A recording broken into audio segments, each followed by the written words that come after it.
I got Curtis Granderson to my right. I got Jimmy Rollins and the gnarly Pedro Lefkoe Martinez all the way down there at the end. Yeah.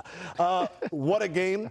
Cubs, as they've been doing, gets all their work done in the first inning and then holds on, white knuckles it to the very end and survives. Milwaukee, they took some hacks at it. They had bases loaded in the eighth, but the Cubs pitchers able to get it done. Wow. Curtis, I'm going to start with you. How confident do you feel right now for the Cubs to not just take it to 4, but to take it to 5?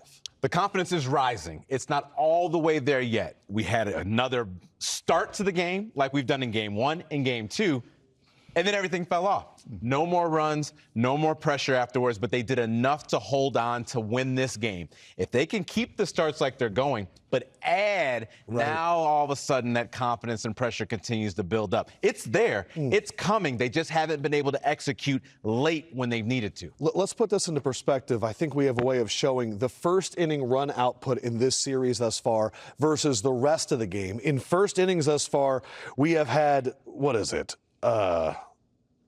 18 runs, 4 home runs in the first inning of this series. From innings 2 through 9, 11 runs and 5 home runs. So everything's happening in the very beginning of these games, Pedro.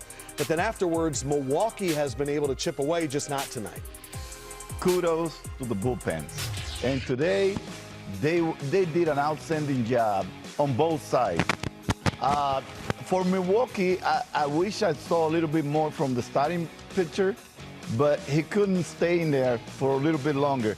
But you know what? Milwaukee continues to do the same thing with their bullpen and with the kind of stuff that they have. The Cubs, they did great today, yes, but I don't know that I can say the same thing for tomorrow and the next day. So they pitched really well out of the bullpen today. But I don't know that I can trust them to do that again against a pesky team like the Milwaukee Brewers. Get this. In this series thus far, Milwaukee relievers, 17 2/3 innings pitched, and they've allowed only 1 run. Also a big development for the Brewers. Quintana gets his first relief appearance since 2021, goes 3 innings pitched, 2 Ks, 2 hits, no run. The relief was there. Everything happened in the beginning of the game. Yeah, and that's a bad sign from the Cubs. When you have that momentum there, you keep adding, you put them away right away. And not only that, you were going to tax that bullpen even earlier. But they seem to stop. They seem to settle with just what they got. And that's scary against a team like Milwaukee. J-Roll, PCA said something there to Jabara where he said, we really had the game plan for Quinn Priester. And that first inning, boy, did they. They knocked him out after only 2 outs. But then it seemed like when they had to adjust on the fly. Is that maybe what it is? They have a really good game plan for the starting pitcher. They're just not facing him for that long in any of these games? Well, whatever they wanted to do, they were able to find a way to get it done. He wasn't throwing the ball over the plate. They were patient, and they got to him. And when you have a guy on the ropes, yes, you focus because you don't think he's going to come out in less than 4 or 5 innings. So your game plan is about putting pressure on him. We have his number. And then it happens so fast. He goes 2/3 of an inning. You have someone else in. It took a little time to adjust, and they bring in Q, who holds him down, does a great job to get up innings. But you have to find a way to keep applying pressure. We've seen it all series long. There's urgency in that first inning. Can we be the first one to score? And guess what? They're doing that. Both sides are finding ways to put up runs in the first inning, but the Cubs fall off. And that's where Milwaukee gets stronger. Look, we may chip away, add 1 here, add 1 there. As Pedro said, if they add some runs, not that Milwaukee folds, but you put a delta between yourself and them, and it's like we're on the road. And sometimes you do concede as a team. It's hard to say, but it's like, you know what? Maybe it's their night. And you go, all right, they're going to get their win. We'll save our bullets for tomorrow. But they weren't able to do that. And Milwaukee had chances. It was a play that happened that I was kind of questionable, in my opinion. It made them seem a little desperate. Yeah. But that's baseball. Milwaukee was playing their brand of baseball, but the urgency to score early happens. But Chicago has to do more than after the first inning. Second game this series, Michael Busch hit a home run to lead off the at-bats for the Chicago Cubs. He joined our Lauren Jabara postgame. Michael, you set the tone for your team early in this one. It ended up being the one that got you guys over the edge to win it. Just tell me what went through your mind when you step into the box here leading off for your team. This is your second leadoff home run this series. Yeah, just trying to, have a good at-bat. Not all of them go my way, but, definitely happy to get one that, got us on the board, tied things up. This is a full team effort, but that bullpen comes in. Brad Keller closes this thing out. How big were those 2 innings that you saw from him tonight? Yeah, huge. That's what they've been doing all year. They've been big for us, coming up in big situations for us against really good teams. It's the reason why we're here, and it's been fun to watch it, fun to play behind.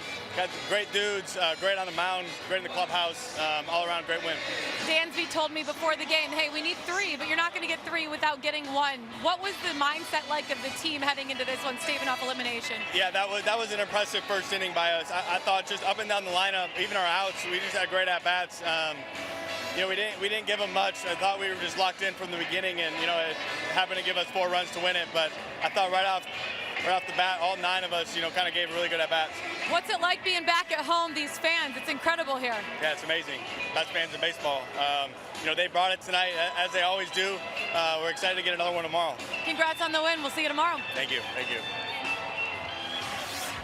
All the man does is hit leadoff jacks. Michael Busch is the first player to hit multiple leadoff home runs in the same series in a single postseason. And if Sarah Lang's reporting it, it means it's fact because she doesn't miss. Let's get to these highlights. Pedro, your guy, Zambrano. Look at this first pitch. Carlito, what happened? Thinker, up and in. He used to do that a lot. Chicagoland area native Quinn Priester on the mound. And you think maybe there was some added pressure? There has to be. You're from there. You grew up a Cubs fan. Your whole family's there. And you know they're asking for tickets. They want to come see a game there because there's some diehard Cubs fans, even in your own family. So there might have been a little bit there. Well, look, this was a moment that he really wanted, but he had 39 pitches in that first inning, let up 4 earned runs, only went 2 outs. We have no doubt he'll turn it around, but he had to get pulled in this game. And it would just keep going for the Cubbies here, J-Roll. But I like the way Murphy grabbed him and gave him some words of encouragement. Let him know, hey, we have to make this move because we're going to have games to play, but we're going to need you. But the Cubs did what they were supposed to. They capitalized on his wildness, his mistakes, and fortunately for them, that was all they needed. Fast forward to the 7th inning. Jake Bauers in the lineup instead of Andrew Vaughn. Just like Vaughn in Game 2, he hits a home run, and we are within 1 run. Bottom 7 now, 2 outs. Chad Patrick on for Milwaukee. Facing Ian Happ. Runners on the corners. Go back to the dugout. This is where it got real interesting, Pedro. Top 8th, no out, bases loaded. Yeah, and you know what? Kudos to this kid. Running in for 4 outs. Yep. And he got him. But I'll tell you what, you're not going to get away from Milwaukee all the time with just pitching 2 or 3 innings. I think the Cubs are going to need to have one of those starters kind of come up and pitch a good game in order for them to recoup and not have to use the bullpen like they used them today.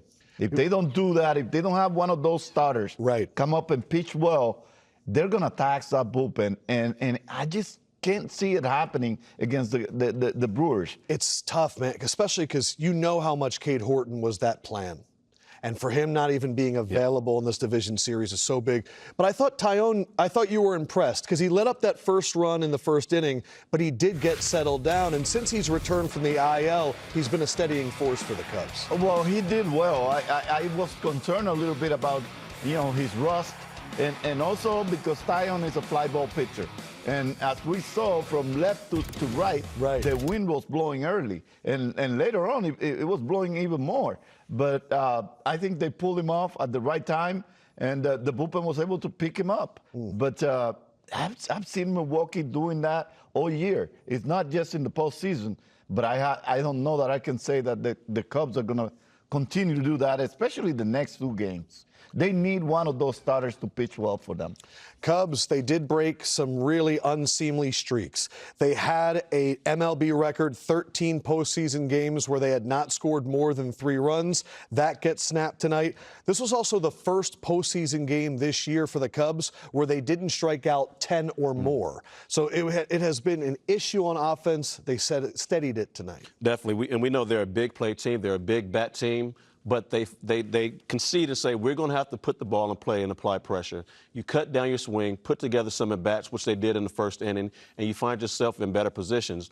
If they're up there playing hero ball, which all season long they've been able to do, they've been able to find that hit. Guys with power, a ballpark that plays for fly ball hitters. Tonight, they were trying to press one run.